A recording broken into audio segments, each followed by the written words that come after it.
That looks like a nice plate full of food. A few potatoes, mostly veg, and then the chicken thigh. I think that'll do very nicely for our dinner tonight.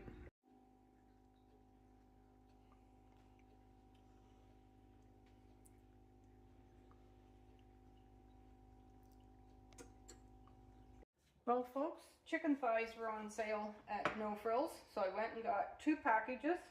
I put salt and pepper on them. I'm just going to do a 1-pan sheet dinner with Brussels sprouts and put some peppers on them, some carrots, onions, and I'll put these baby potatoes on, and they've got seasoning pack in them. So we'll just make a 1-pan dinner. But I'm going to let the chicken thighs get into the oven with some onions first. And we'll get them started cooking. And after they've had at least a good ½ hour in the oven, then we'll add the veggies. Because they will take a little longer than the vegetables. So let's just put some onion on them. I don't know, do you cook with onion? My goodness, I cook with it all the time. It's just one of those things that's got to go on every meat, for me. Okay, I think that will do us. We'll put that in the oven, get them started, and then I'll prep some of the veggies while I'm waiting. Oof, the onions got my eyes, my goodness. Mind me if I cry for a few seconds here. Okay. And I just like to rough chop my pepper. I don't like little pieces when it's roasted in the oven. I think it actually cooks a little nicer if it's bigger. We'll do something like that, and then when it's time, we'll scatter them around. My chickens will eat all of this stuff off of the Brussels sprouts. They love anything in the brassica family. My goodness. Cauliflower, broccoli, any of that. The leaves, they just love it. These guys, I think we will put right in the pan some oil. I think you can see that okay. Toss them around a little bit. We'll open up this package of seasoning. And we'll sprinkle that all over. But I'm going to save a little bit of the extra herb, or I just might even get some of my own homegrown. Put a little extra basil and oregano for the rest of the vegetables. And I'm going to be cooking some bacon, because I want to put some bacon in with the Brussels sprouts. I've never had Brussels sprouts much, but the last time I cooked them, oh my goodness, I used the bacon and onions. Whew, were they ever good? So it's convinced me that maybe I actually do like Brussels sprouts. Before that, I could have said, nope, hard pass. I find them to be bitter and whatever. But now that I use the bacon. Okay, so those are ready. I'll just put those all around the chicken in another hour, well, ½ hour or so. We'll get the carrots peeled. So the chickens will have a little buffet of carrot peelings and Brussels sprout leaves. We'll get these all kind of chunked up also, because they cook a little nicer when they're like that.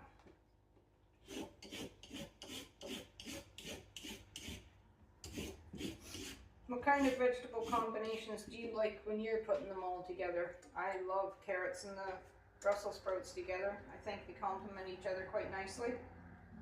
And then I've got a nice onion. I put it on top. I might put a little more onion, I'll see, because the onion goes very nicely with the veg also. Okay, do this end. Do you ever make 1-pan dinners? One sheet dinners, cookie sheet dinners? I don't do them real often, but I do like to stick them in the oven, then you just walk away from them. They're pretty easy breezy. Get myself a knife. Shift those over to there. It's just one of those days where it lends to be able to be indoors and do a little bit more prep. It's a little cooler day out. And so I just do a nice oven meals. And they just all cook and take care of themselves. A little bit of salt and pepper. I guess that's... No, I did put salt and pepper on the chicken, but it was before I videoed, that's why. Okay, so there's some nice chopped carrots.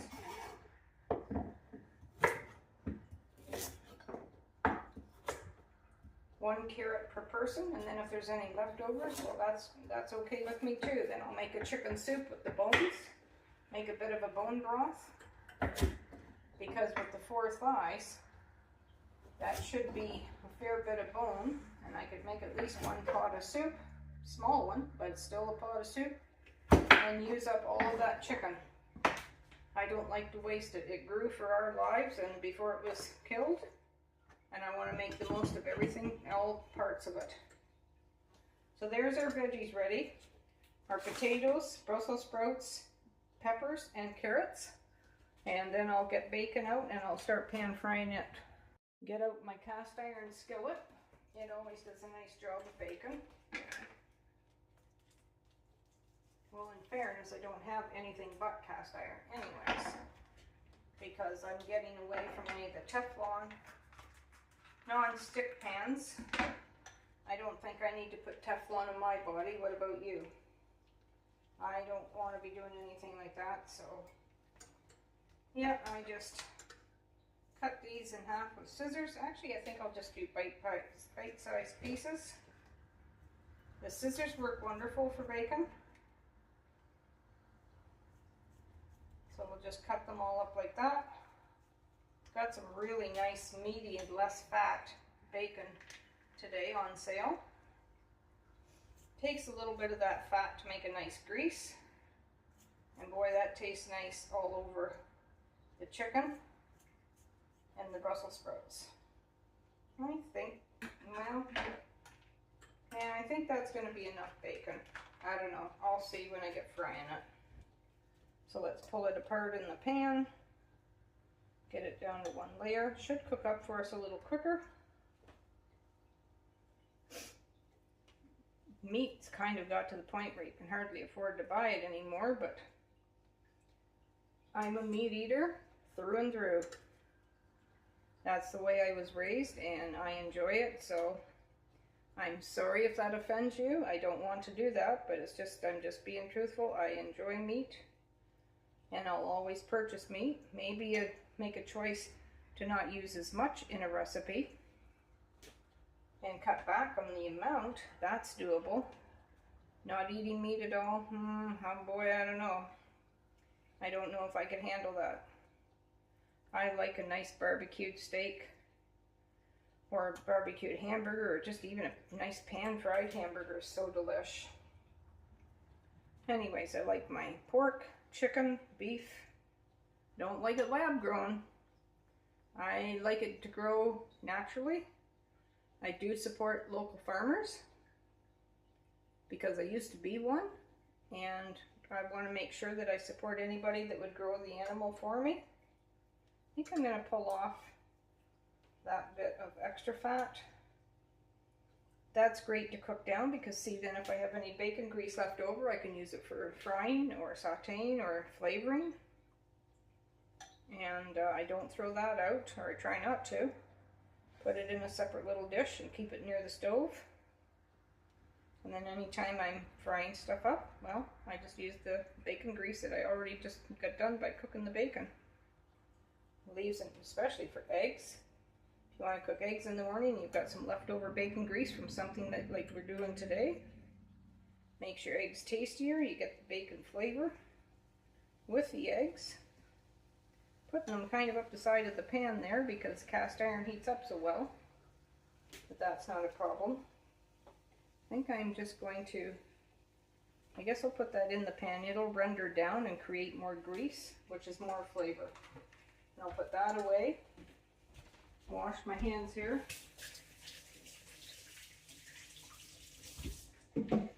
Got a bit of groceries out that I haven't got put away. I need to put my bologna away and my peppers, but I might put a yellow pepper in this yet too. I think that would be good.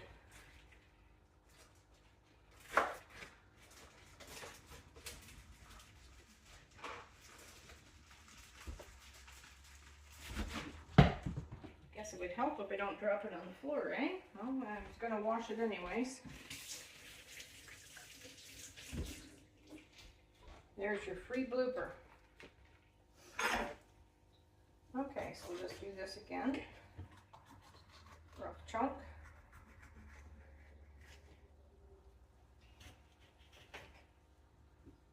We all eat with our eyes, don't we?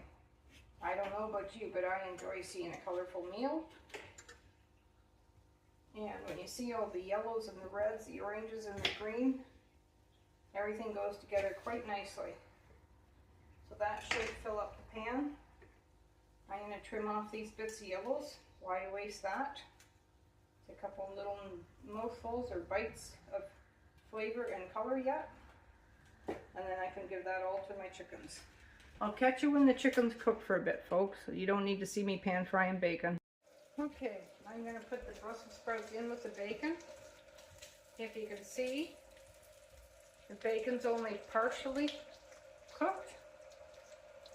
And I like it that way because then when it goes into the oven it doesn't get all really weird and crunchy. But I'm just going to toss that in there. And I think just the peppers. And I'll just toss it around with the bacon, and then that way it'll get the bacon flavor all over. I'm boiling my kettle because I want to make a tea. It's time to take a break for 20 minutes or so until the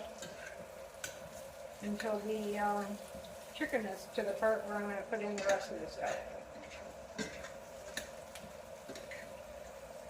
Certainly colorful, isn't it, folks? And all that bacon grease is getting all over the Brussels sprouts, which makes those little rascals taste better than normal. You gotta do what you gotta do to get your brassicas into you.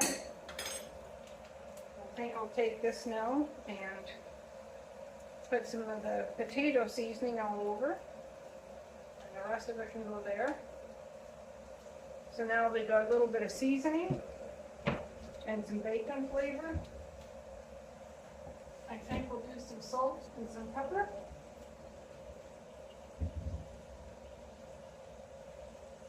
Pepper is very good for you. It helps your digestion. And a little bit of salt. So give those guys a stir. Everything's sticking nicely because of the bacon fat, and the bacon is perfect. I'm going to turn my burner off. And now I'll just take that to the side of my oven or my stove, and those will sit and wait for the chicken to cook a bit more. And then I'll put it all together. I guess we're going to put the carrots in there too. They might as well get into the party flavor. And that's one for the King Charles dog that he can have.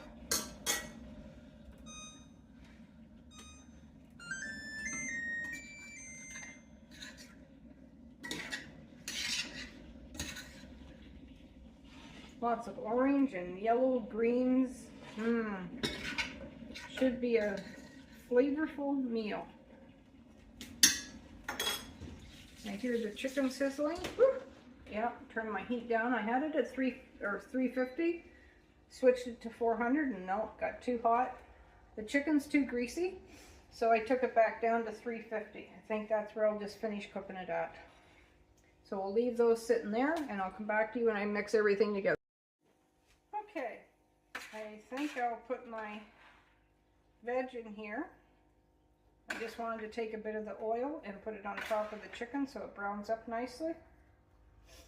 The chicken is a fair temperature inside already. So I guess we'll just take our little potatoes and we'll just mix them all in.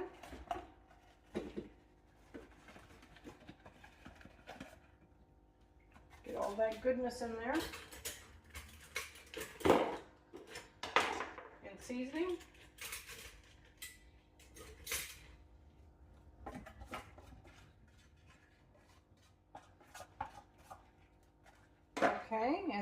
take the skillet and we'll put all of our veg in. Hopefully the chicken browns up nicely, and a little bit of bacon everywhere will help to be flavorful. And then the leftovers, it'll all get made into a chicken soup.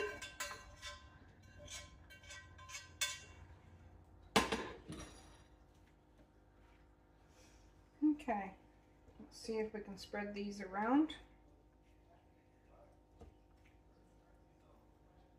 And get this roasted up.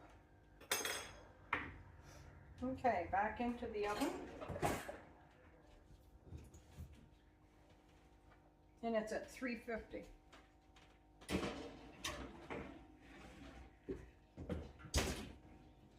Okay. Okay, so let's take our one pot wonder out of the oven and we'll check the temperature of the chicken and see where we're at. Boy, there's sure a nice broth on it already. Okay. Bring you in a little closer. And let's see what the temperature is of the chicken.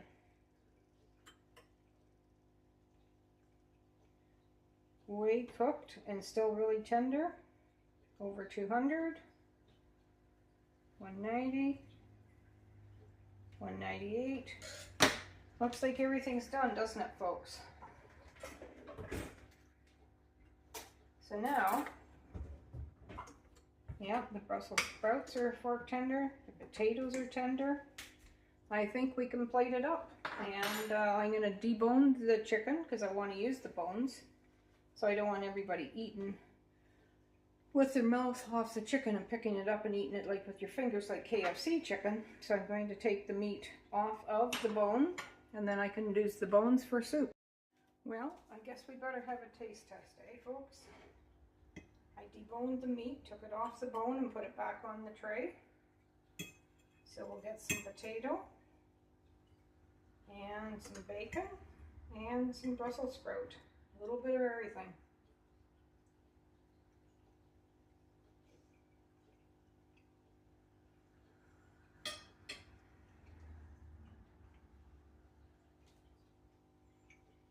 Such nice flavor, folks. My goodness. The onion tastes so wonderful in that. And everything's cooked so nicely. Even this ugly little Brussels sprout has a purpose in life if you wrap it in bacon. Just saying.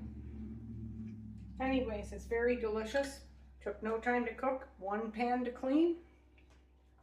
Winner, winner. Chicken dinner. Anyways, like, subscribe, share, and thank you for watching, and blessings to you and your family, and I'll catch you on the next video. Bye.